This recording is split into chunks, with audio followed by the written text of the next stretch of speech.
Cuando agradó a Dios revelar a su Hijo en mí, no consulté con carne o sangre. Esta entrada en la relación Padre-Hijo es verdaderamente por la gracia de Dios. Porque tanto amó Dios al mundo, que dio a su Hijo unigénito. Era el eterno plan de Dios, entregarse al hombre. Y es el Hijo, llamándolo Padre, que le asegura que Él realmente es el Padre. Cuando David en el Espíritu le llama Padre, él no pierde su individualidad distintiva, o deja de ser el mismo que era antes. Pero ese ser ahora sí incluye a un ser mucho más grandioso aún. Y este, no es otro que Jesucristo, a quien David en el Espíritu llamó Señor. El hombre es heredero de una promesa y una presencia. Abraham, habiendo esperado con paciencia, alcanzó la promesa. La gracia es la expresión final del amor de Dios en acción. La que el hombre experimentará, cuando el Hijo se revele en él, y que a su vez se revela al hombre como el Padre.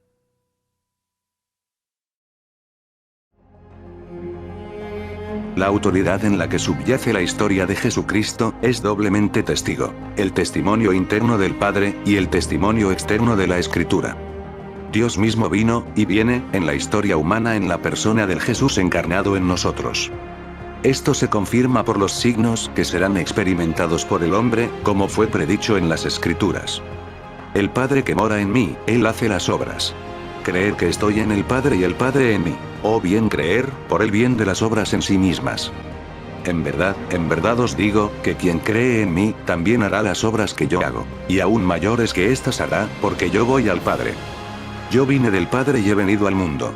De nuevo, estoy dejando el mundo y voy al Padre. Yo y el Padre somos uno. La visión de Dios se concede a aquellos que han tenido la revelación del Padre, en la vida del Jesús encarnado en ellos, cuando el Hijo unigénito David los llama Padre. Solamente cuando los signos se convierten en nuestra experiencia, es el propósito de Dios.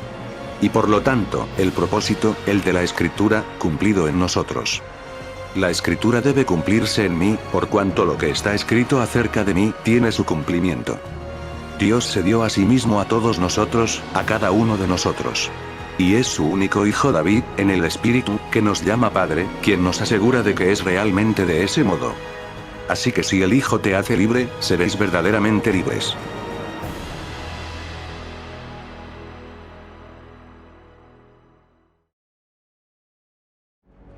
No debemos ignorar el carácter muy personal y sobrenatural, del plan de salvación de Dios. El cumplimiento del plan se lleva a cabo en el hombre, es inaugurado por el evento llamado, su resurrección de entre los muertos. Hemos nacido de nuevo, a través de la resurrección de Jesucristo, de entre los muertos. Es Cristo en vosotros, tú yo soy, quien resucitó. La resurrección marca el comienzo de la liberación de Jesucristo, el Padre, desde el cuerpo y la muerte, y su regreso a su cuerpo divino del amor, la divina forma humana. Este fue el propósito del Señor desde el principio. Que Él establece en Cristo un plan para la plenitud de los tiempos. Vive y actúa en la seguridad de que Dios ha traído su plan para su cumplimiento y continúa haciéndolo. Dios mismo vino, y viene, a la historia de la humanidad, en la persona de Jesucristo en ti, en mí, en todo. Dios se despertó en los autores anónimos de los evangelios, y continúa despertando en el hombre individual. Cree su testimonio, no busques nuevas formas de acceso a un objetivo ya alcanzado.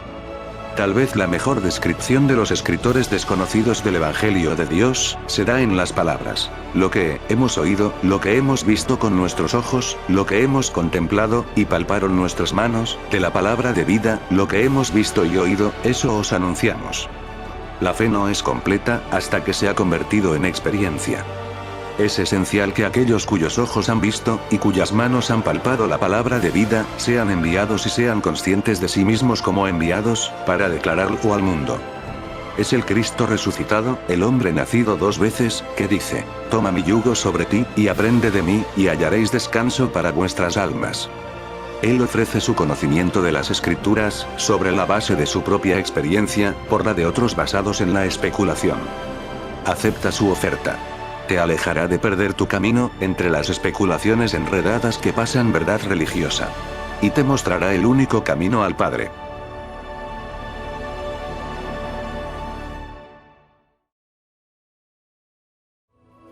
El hombre que es enviado a predicar el Evangelio de Dios, es llamado primero. y llevado en el espíritu a la asamblea divina, donde los dioses hacen justicia. Dios toma su lugar en el consejo divino. En medio de los dioses, Él hace justicia. La palabra hebrea Elohim es plural. Una unidad compuesta, una palabra hecha de otras. En esta frase se traduce como Dios y dioses. El hombre que es llamado, es llevado delante de Elohim, el Cristo resucitado. Se le pide que nombre la cosa más grande en el mundo. Él responde con las palabras de Pablo: la fe, la esperanza, y el amor, estas tres. Pero la más grande es el amor. En ese momento, Dios lo abraza, y se fusionan y se convierten en uno. Por cuanto el que es unido al Señor, se vuelve un solo espíritu con Él. Por lo que son, ya no son dos, sino uno solo. Lo que Dios ha unido, que ningún hombre lo separe. Los hombres son llamados uno por uno, para unirse en un solo hombre, que es Dios. Esta unión con Cristo resucitado, es el bautismo con el Espíritu Santo. De su bautismo con el Espíritu Santo a su resurrección, caen los días de la Mesías, un período de 30 años.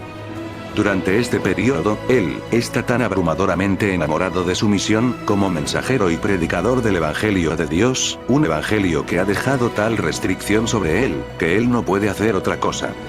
Por necesidad me es impuesta. Ay de mí si no predicara el Evangelio.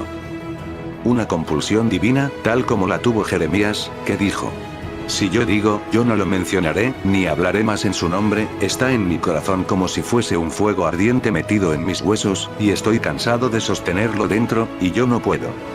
El final de este período de 30 años, llega con tan dramática rapidez que no tiene tiempo para observar su llegada.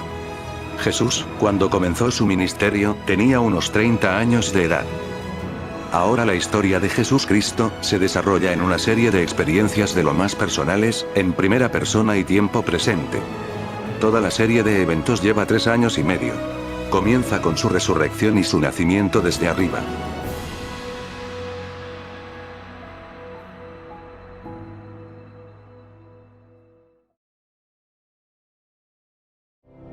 Los muertos escucharon la voz del niño.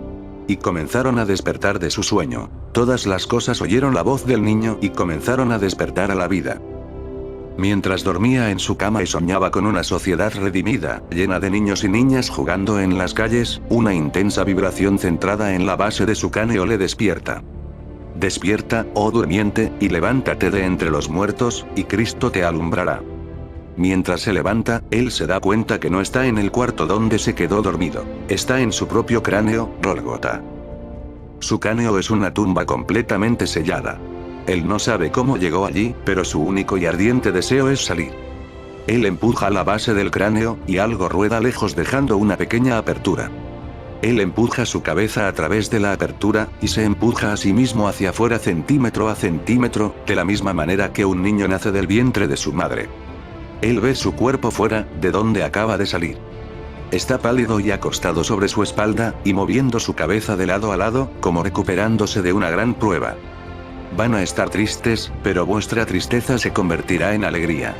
Cuando una mujer está en parto, siente dolor, porque ha llegado su hora. Pero cuando ha dado a luz al niño, ya no se acuerda de la angustia que sintió, por el gozo del niño que ha nacido al mundo.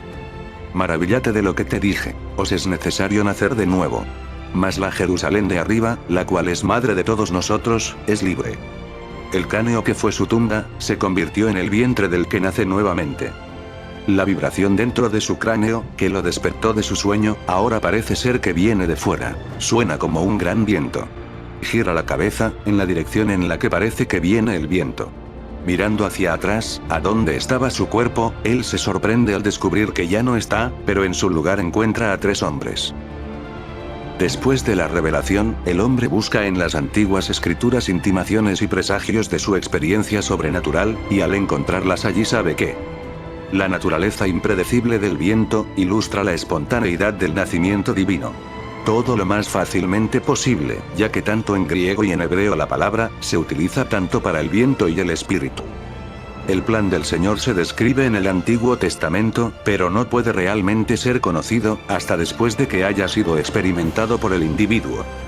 Dios ha hablado, y lo que ha predicho está escrito allí, para que todos lo entiendan. Pero su profecía aparece, con una luz muy diferente en perspectiva, de lo que se ve en retrospectiva. Cada uno sabrá que Jesucristo es el Padre y la luz de su propia experiencia. 5 meses después, el hombre es resucitado y nace de lo alto. Una vibración similar a la que inició el primer acto empieza en su cabeza. Esta vez está centrada en la parte superior de la cabeza. Incrementa en intensidad hasta que explota. Después de la explosión, él se encuentra sentado en una habitación amueblada con modestia. Apoyado en un lado de una puerta abierta, y mirando hacia afuera, a una pastoral escena. Es su hijo David de fama bíblica. Él es un joven en su adolescencia. David se dirige a él como, mi padre. El hombre resucitado sabe que es el padre de David, y David sabe que es su hijo. Y mientras él está sentado allí y contemplando la sobrenatural belleza de su hijo, el segundo acto llega a su fin. Dios el Padre se dio a sí mismo al hombre, que el hombre se convertirá en Dios el Padre. Yo publicaré el decreto. Dios me ha dicho, tú eres mi hijo, hoy te he engendrado.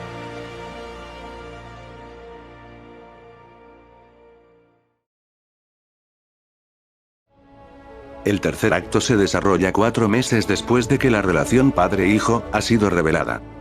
Es dramática de principio a fin. Un juego de relámpagos divide el cuerpo del hombre resucitado, desde la parte superior de su cráneo, a la base de su columna vertebral. Ahora el camino nuevo y vivo es abierto para él, a través de la cortina. Es decir, a través de su cuerpo.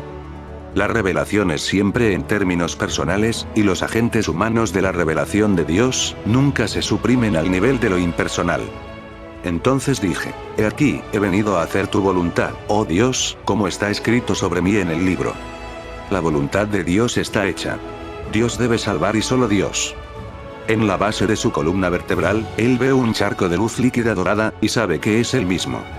Él ahora tiene confianza para entrar al santuario por la sangre de Jesús, por el nuevo y vivo camino, el cual él abrió para nosotros a través de la cortina, que es a través de su carne. Mientras él contempla el charco de luz líquida dorada, la sangre de Dios, el agua viva, y se fusiona con ella, sabe que es él mismo, su divino creador y redentor. Ahora como un rayo en espiral, asciende por su columna, entrando al santuario celestial de su cráneo violentamente. Su cabeza resuena como un trueno. Y como Moisés levantó la serpiente en el desierto, así es necesario que el Hijo del Hombre sea levantado. Para estos hombres la nueva era ha llegado. 2 años y 9 meses más tarde, el cumplimiento de los 3 años y medio del ministerio de Jesús, el cuarto y último acto del drama de la salvación, llega a su punto culminante.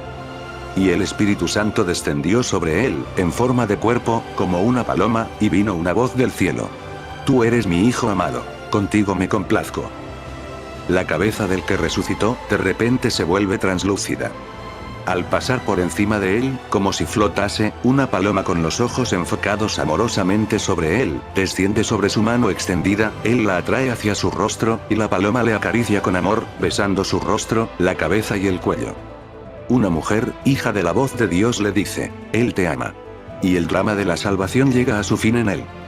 Ahora es un hijo de Dios, un hijo de la resurrección.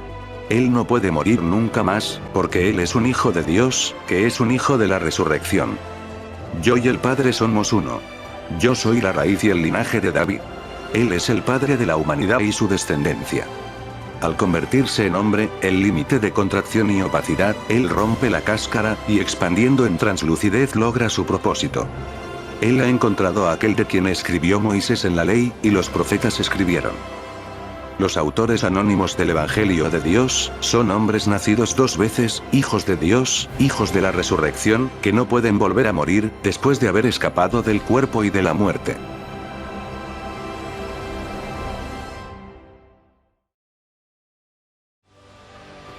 El Evangelio, es la historia del plan de salvación de Dios. Será útil a todos vosotros, de la palabra de Dios, para poner fin a esta confesión de fe, una cita. Se debe entender que los nombres, Moisés y Abraham, no están aquí porque sí, pero los estados significados por esos nombres, son individuos que representan, o visiones de estos estados, como fueron revelados al hombre mortal, en la serie de revelaciones divinas, así como están escritas en la Biblia. Estos diversos estados que he visto en mi imaginación, cuando distantes, parecen un solo hombre, pero al acercarte, parecen multitud de las naciones. No hay una historia secular en la Biblia. La Biblia es la historia de la salvación, y es totalmente sobrenatural. Cuando agradó a Dios revelar a su Hijo en mí, no consulté con carne o sangre. Les doy las gracias. Así es.